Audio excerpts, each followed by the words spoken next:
BBC Essex exclusive. We first brought you the news a couple of weeks ago, the nursing home in Harlow, where abuse and neglect described as degrading by a government minister was occurring. It's held its first meeting for relatives of residents since the story broke. An investigation uncovered a series of incidents at the Partridge Care Home. In one case, staff fell asleep on the job whilst a vulnerable resident lay on a faeces-smeared mattress. In another case, it was alleged that a resident was restrained by a worker sitting on her chest. Last night, a few relatives of people in the home met with the management and owners. The Conservative MP, Robert Halfon, was there as well. He says he sees signs of improvement. I was heartened by some of the things that I saw. There is a change in management, which is good. They have appointed a healthcare consultant who is, as I understand it, responsible for dealing with the CQC issues that have been raised.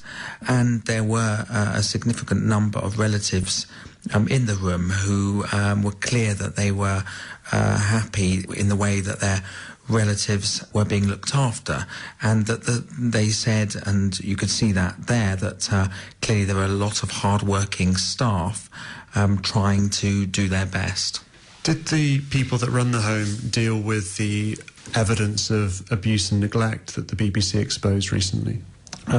Inevitably, the BBC reports came up. Some of the residents were quite angry with the BBC report.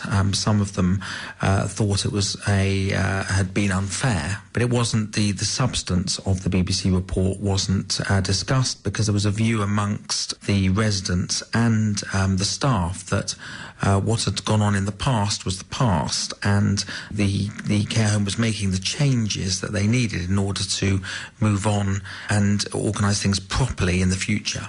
What's your view then? If these things happened in the past, should we just ignore that they happened? Absolutely not. I strongly believe that these things need to be looked at. That's why I've got a meeting with the Government Minister for Care, with my constituent, Mrs Minchin, in the next couple of weeks. And it's very important that the Government Minister looks at the CQC report and gives a response to the BBC report and to the issues that have been raised. And those things cannot be swept under the carpet. But at the same time, we should acknowledge that there are hard-working staff in Partridge Care Home, and that there are a significant number of relatives who are happy with the care their loved ones are receiving. The last CQC report that came out did show that there were no major concerns now at the home, but there are still minor or moderate concerns in every one of the 5 major basic categories that the CQC assesses at the home. It's still got a long way to go, it would seem. Well, it's an improvement, and if you compare to the CQC reports of perhaps a few months ago, I think it is an important improvement. I don't want the CQC to say that Partridge Care Home is satisfactory and passing some things and not others. I want Partridge Care Home to be the best care home that there could possibly be, and I think that the residents deserve that, the relatives deserve that, and it's my job to try and help that along, doing our best to make Partridge a better place, ensuring that what has happened in the past never happens again. Local MP, Conservative MP Robert Halfon.